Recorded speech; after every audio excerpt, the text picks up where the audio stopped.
Howdy, folks. Welcome back to Boys Gone Bible. Apologize that I have not done this for a while, but we are back at it again.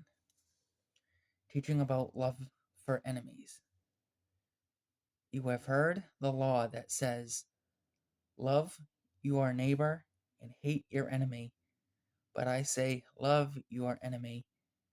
Pray for those who persecute you. In that way, you will be acting true. You'll be acting as true children of your Father in heaven, and he sends rain on the just and unjust alike. If you love only those who love you, what reward is there for that? Even corrupt tax collectors do that much.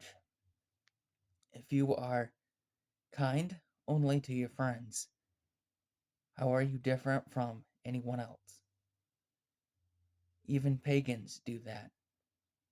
But you are to be perfect, even as your Father in heaven is perfect. This speaks about forgiveness. We are to forgive those around us, even if we don't want to.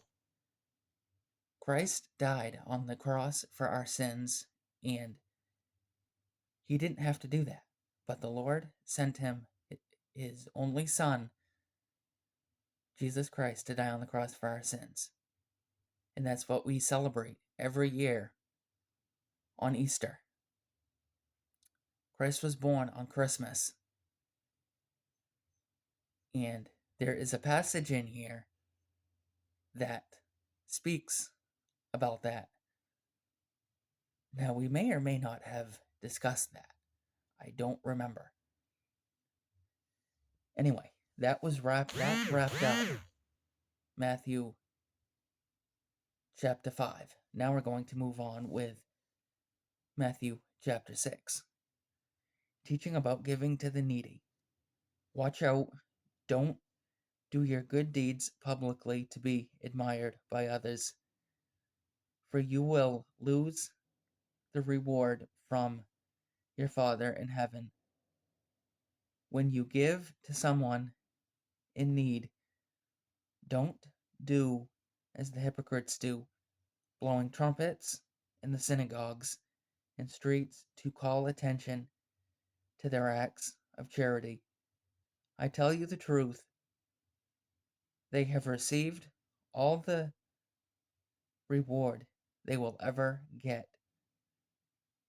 But when you give to someone in need, don't let your left hand know what your right hand is doing.